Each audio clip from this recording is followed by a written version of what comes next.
हे good morning बच्चों। तो आज हम स्टार्ट कर रहे हैं एक नया टॉपिक और उस टॉपिक का नाम है पोटेंशियल एनर्जी। और हम उसमें ये देखेंगे कि उसकी पहले डेफिनेशन देखते हैं और उसके बाद हम लोग देखेंगे कि potential energy of A system of 2 point charges क्या होगा। तो हमें जैसे पता है कि पोटेंशियल एनर्जी क्या होता है, किसी भी कोई भी चार्ज है ना, वो अपने पोजीशन के कारण उसमें जो एनर्जी होगी, जैसे हमने क्लास 9th या 6th में पढ़ा था जो भी है, तो किसी भी पार्टिकुलर बॉडी में उसके पोजीशन के कारण जो उसमें एनर्जी होगी वो क्या कहलाएगी, उसकी पोटेंशियल एनर्जी। और यहाँ हम पढ़ेंगे इलेक्ट्रोस्टैटिक पोटेंशियल एनर्जी। थोड़ी सी अलग डेफिनेशन हो जाएगी बट चीज़ें वही रहेगी। ये लिखा हुआ ये है कि the electric potential energy of A system of point charges may be defined as the amount of work done in assembling the charges at their location by bringing them in from infinity। ठीक है, मतलब कि कहने का मतलब ये हुआ कि किसी भी दो पॉइंट पे, ठीक है, या एक पॉइंट पे कहीं पे भी इन्फिनिटिव से, है ना, इन्फिनिटिव से इस पॉइंट तक लाने में, ठीक है, या आप ऐसे भी समझ सकते हैं बहुत सारे यहाँ पे चार्ज है, बहुत सारे, है ना, जैसे यहाँ पे एक ए पे लाना है, बी पे लाना है ना, सी पे लाना है, 3 डिफरेंट चार्ज हमें लाना है इन्फिनिटिव से। तो मतलब यहाँ पर चार्ज लाने में, यानी कि इन तीनों चार्ज को एक जगह असेंबल करने में, ठीक है, जो वर्क डन करना पड़ेगा, है ना, वही वर्क डन के बारे में ये क्या बोल रहा है कि वो वर्क डन क्या कहलाएगा, इलेक्ट्रिक पोटेंशियल एनर्जी कहलाएगा उस सिस्टम का। क्लियर है? चलिए तो आगे बढ़ते हैं इस चीज़ को, और पहला टॉपिक जो है हमारा वो उस पर बात करते हैं। ठीक है, ये लिखा हुआ है potential energy of A system of 2 point charges. कहने का मतलब ये हुआ कि ये 2 पॉइंट चार्जों को असेंबल करने में, मतलब इन्फिनिटिव से इसको लेके आएंगे Q2 को, है ना, आप देख सकते हैं इन्फिनिटिव से Q2 को लेके आ रहे हैं B पॉइंट पर, और इन्फिनिटिव से Q1 को A पॉइंट पे ले आ रहा है। तो कहने का मतलब ये इस डिस्टेंस तक मेंटेन करने में जो हमें वर्क डन करना पड़ेगा, है ना, जो असेंबलिंग में जो वर्क हमें लगाना पड़ेगा, वही वर्क डन क्या कहलाएगा, इस सिस्टम का इलेक्ट्रिक पोटेंशियल एनर्जी कहलाएगा। क्लियर है? मतलब हम इलेक्ट्रोस्टैटिक पोटेंशियल हमारा या फिर वर्क डन हमारा कितना लगा इस सिस्टम को इस तरह से असेंबल करने में।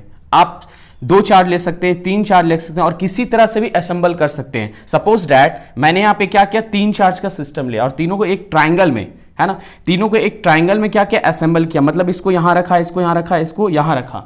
ठीक है, तो इसको यहां रखने, इसको यहां रखने में, इसको यहां रखने में, इन्फिनिटिव से तीनों चार्ज को यहां रखने में, यहां तो कितना वर्क डन हमें करना पड़ेगा।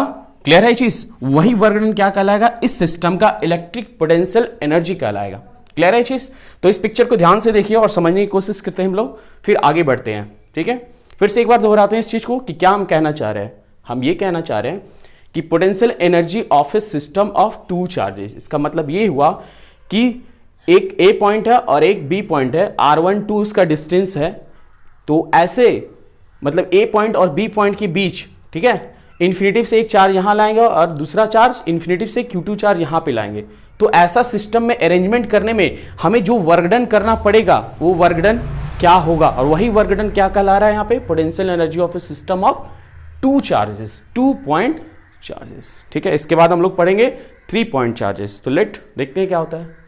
सो बात करते हैं, यहाँ पे पिक्चर क्लियर है आपको।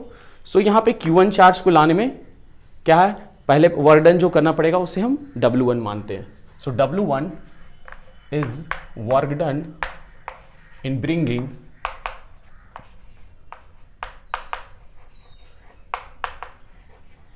Q1 charge from infinity to point A। Clear है ये चीज? अच्छे से देखिएगा, यहीं पे गड़बड़ हो सकती है लेकिन मैं गड़बड़ होने नहीं दूंगा। ठीक है, सो सबसे पहले ये देखिए कि यहाँ पे A पॉइंट है, एक B पॉइंट है। ये चार्ज नहीं आया था, पहले हम इस चार्ज को लाएंगे, इसको हम लिख देते हैं 1। ठीक है, इसको हम क्या लिखते हैं 1, और इसको क्या लिखते हैं 2।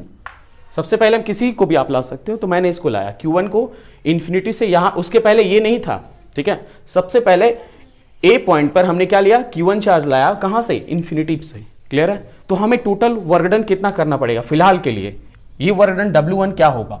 सो W1 क्या लिखा है मैंने, work done in bringing Q1 charge from infinity two point A। इसके बाद एक और चीज लिखूंगा जो सबसे इंपॉर्टेंट होगा, in absence of any charge, क्योंकि जब पहला कोई चार्ज लाएंगे, ठीक है ना, तो उसके पहले तो कोई किसी के फील्ड में तो नहीं ला रहे हैं, सिर्फ अकेला ला रहे हैं। In absence of any charge. ठीक है, जब हम Q1 को ला रहे हैं तो वर्क डन क्या होता है, वर्क डन का फॉर्मूला क्या होता है आप देखिएगा, W = V × Q। और यहाँ पे Q किसको क्या है, इन्फिनिटिव से जो चार्ज लेके आ रहे हैं, इन्फिनिटिव से जो चार्ज लाते हैं। ठीक है, ध्यान रखिएगा मैं क्या कह रहा हूं, यहां पे ध्यान रखिएगा, मैंने यहां पे Q दिखाया। ठीक है, तो ये Q क्या है, इन्फिनिटिव से जो चार्ज लाते हैं उसका वैल्यू Q है। क्लियर है चीज, ठीक है ना। सो आप देखिए W1 बराबर क्या हो जाएगा, V1 × Q1 मैंने लिख दिया मान लीजिए। ठीक है, ठीक है, यहां पे देखिए आप W1 = V1 और Q1, यहां पे V1 क्या होगा। ठीक है, तो आपको पता होगा कि V1 हम क्या रखते थे पहले, जैसे कि ये एक Q चार्ज है। ठीक है, ये Q1 ही ले लेते हैं। ठीक है, और दूसरा जब हम चार्ज लेके आएंगे, दूसरा जब चार्ज Q2 लेके आएंगे, कहाँ से, इन्फिनिटिव से लेके आएंगे Q2, तो कहने का मतलब हुआ इस पॉइंट पर इसके कारण पोटेंशियल क्या होगा।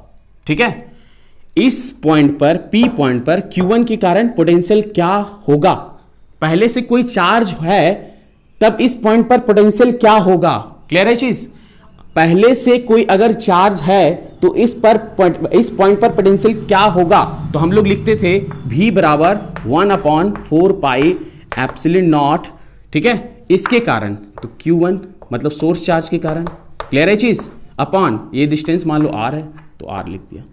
But in case of this, इस पिक्चर में आप देखिए हमने क्या बोला आपको कि यहां पे एक ऐसा सिस्टम A और B है, उसके बीच R12 है, तो पहला जब चार्ज ले आएंगे, क्लियर है चीज, तो ये आप ऐसे मत समझिए सर यहां से लाएंगे तो कोई वर्कडन तो करना पड़ेगा, हम उस वर्कडन की बात नहीं कर रहे, वो वर्कडन तो है ही, लेकिन किसी चार्ज किसी के फील्ड में लाएंगे तो इलेक्ट्रिक फील्ड में लाएंगे, तो उसके कारण जो हमें वर्कडन करना पड़ेगा वो वर्कडन की हम बात कर रहे हैं। तो अगर हम ये चार्ज को लाएंगे, अगर ये ऑलरेडी एक चार्ज है तो पोटेंशियल हमारा ये हो जाएगा, बट यहां पे तो क्या है, यहां पे तो कोई ऑलरेडी चार्ज है नहीं, तो इलेक्ट्रिक फील्ड के अगेंस्ट में कोई हमें क्या है, पोटेंशियल तो निकलेगा नहीं, और पोटेंशियल नहीं निकलेगा तो क्या हो जाएगा, यहां पर V1 = 0। ध्यान दीजिएगा यहां पे, ये बहुत ही इंपॉर्टेंट चीज है। ठीक है, जब कोई पहले से चार्ज मौजूद हो तभी तो किसी पॉइंट पर हम इलेक्ट्रिक पोटेंशियल निकाल सकते हैं, लेकिन अगर कोई चार्ज मौजूद ही ना हो, सबसे पहले हम इसको भूल जाइए आप, सबसे पहले ए पॉइंट पर कोई चार्ज को हम लेके आएंगे तो पोटेंशियल क्या होगा। सो देखिए वर्क डन बराबर होता है V1 Q1, तो पोटेंशियल तो 0 हो जाएगा, V1 = 0। सो वर्क डन हमारा क्या हो जाएगा, सो वर्क डन = यहाँ पे W लिख दीजिए, work done = 0 × Q1। So finally क्या हो जाएगा, W1 = 0। देख लीजिए सर, इसको समझ डाला तो 2 चार्ज का सिस्टम लो, 4 का लो या 15 लो या n चार्ज का लो, कहीं भी कभी भी कोई भी प्रॉब्लम्स नहीं होने वाली है। ठीक है, आप इसको उतार लेना। ठीक है, मैं इसको मिटा दे रहा हूं, चलो ये क्लियर हो गया। यहां पे अब WT निकालना है, मैंने अब इसको ले आया। ठीक है, तो वर्क डन हमें क्या करना पड़ा, अगेंस्ट किसी भी इलेक्ट्रिक फील्ड के कारण तो है ही नहीं वो। ठीक है ना, तो V1 हमारा 0 हो जाएगा, और 0 हो जाएगा तो वर्क डन हमारा 0 हो गया, मतलब इसको लाने में है ना हमारा वर्क डन 0 होगा। ठीक है, अब क्या करते हैं, इसके प्रेजेंस में इसको हम लेके आते हैं, और हम ये मान के चलते हैं कि इसको लाने में जो वर्क डन करना पड़ा हमें WT लिख देते हैं, और इसको लाने में जो वर्क डन करना पड़ा W1 लिख देते हैं। ठीक है ना, यहाँ चीज क्लियर है। तो हम लाते हैं W2 लिखते हैं, और देखिए जो मैं क्या लिखता हूँ WT के बारे में, सो देखिएगा work done in bringing, same चीज है ना, bringing Q2 charge from infinity to B, है ना। यहां पे ब्रैकेट में क्या लिखूंगा मैं, इस चीज को रेड लाइन में कर देता हूं ताकि आप लोगों को दिक्कत ना हो कभी। इन प्रेजेंस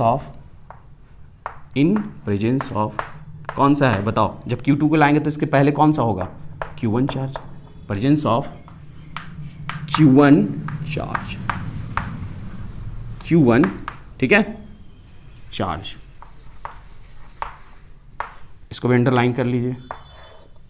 ठीक है, ये इंपॉर्टेंट आपका रोल प्ले करेगा इस पूरे टॉपिक को समझने में। ठीक है, तो हम चलते हैं क्या, सो W2 इक्वल टू हम क्या लिख सकते हैं, V2 लिख देता हूँ, ठीक है, और उसके बाद Q2 लिख देता हूँ, ठीक है।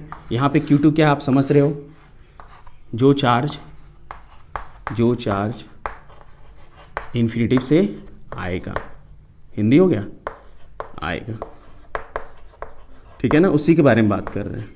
क्लियर, आप समझ सकते हो, अगर टेस्ट चार्ज में बोल दूँ तो कोई दिक्कत है, टेस्ट चार्ज, क्लियर है चीज़, ठीक है। तो V2 यहाँ पे क्या हो जाएगा, ये पहले से मौजूद है, इसके कारण इस पॉइंट पर जो पोटेंशियल होगा वही निकालेंगे। तो हम पहले V2 को डिफाइन कर देते हैं, ठीक है। V2 क्या हो जाएगा, यहाँ पे लिख दूँ कहीं पे जगह बना के, चलो यहाँ लिख देता हूँ, ठीक है। V2 इक्वल टू क्या है, ऐसे लिखना चाहिए तो इधर ही लिख देता हूँ, बाद में आप कॉपी में उधर लिख लेना। V2 इक्वल टू हो गया इलेक्ट्रिक पोटेंशियल एट B, ठीक है ना, एट B ड्यू टू क्या, Q1 चार्ज के कारण।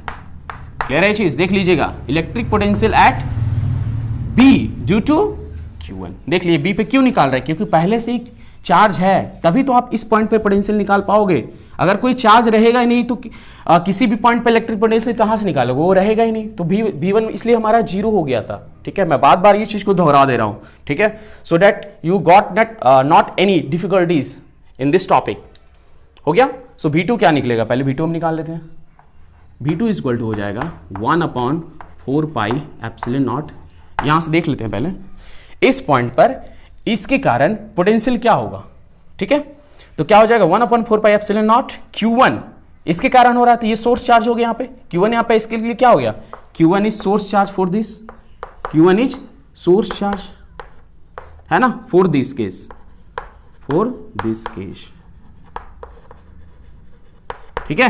क्लियर है चीज, ओके। सो क्या हो जाएगा, क्या बताया मैंने, Q1 और दोनों के बीच डिस्टेंस जो है R12, तो मैं लिख देता हूं वो चीज। सो Q1 फिर क्या हो जाएगा R12, क्लियर है चीज। अब मैं निकालूंगा W2, तो फाइनली W2 क्या हो जाएगा 1/4 पाई एप्सिलॉन नॉट, ठीक है, Q1 और यहाँ Q2 मल्टीप्लाई हो जाएगा, देख लीजिए V2 को मल्टीप्लाई कर दिए Q2 से, W2 निकल जाएगा Q1 Q2 अपॉन R12,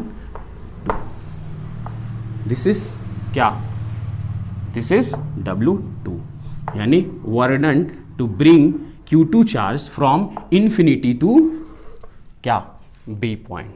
क्लियर है चीज। अब क्या है क्वेश्चन मेरा, जो ये बोल रहा था और ये कह रहा था कि इस सिस्टम में, सिस्टम मतलब A और B एक सिस्टम है, सपोज डैट A और B कोई पॉइंट है और R12 उसके बीच डिस्टेंस है, और Q1 को इन्फिनिटी से लेके आए पहले, उसके बाद हम Q2 को लाएं। क्लियर है चीज, मतलब Q2 कब लाएं, इन प्रेजेंस ऑफ Q1 में लाएं। क्लियर है। तो इसको जब यहां लाएं और इसको जब यहां लाएं, ठीक है, तो इसको लाने में वर्क डन हमारा क्या लगा W1, और इसको लाने में हमारा वर्क डन कितना पड़ा W2। तो इन दोनों को लाने के कारण टोटल वर्क डन हमारा क्या करना पड़ा, मतलब इस सिस्टम को इस तरह से असेंबल करने में जो वर्क डन हमारा टोटल हुआ, वही वर्क डन जो है डिफाइन मैंने किया है, वही वर्क डन हम फाइनली निकाल देंगे। सो W1 टोटल क्या हो जाएगा, WT मैं लिख देता हूं, WT टोटल वर्क डन, ठीक है ना, to assemble this system, total W work done आप लिख लेना, ठीक है, टू असेंबल, ठीक है, असेंबल दिस सिस्टम। क्लियर है वर्ग। तो WT इक्वल टू क्या हो जाएगा, आप देख सकते हो, मैं यहां पे लिख देता हूं, WT इक्वल टू हो जाएगा W1 प्लस W2। तो W1 तो 0 है, कोई दिक्कत नहीं है। यहाँ पे क्या हो जाएगा 1/4 pi epsilon not Q1 Q2 R12। So this is WT, और यही वर्क डन क्या कहलाएगा, हमारा इलेक्ट्रिक पोटेंशियल एनर्जी, किसी भी सिस्टम को असेंबल करने के लिए। ठीक है, तो आज के लिए इतना ही रहने देंगे, ठीक है, फिर कल मिलेंगे। Okay, tata, bye bye.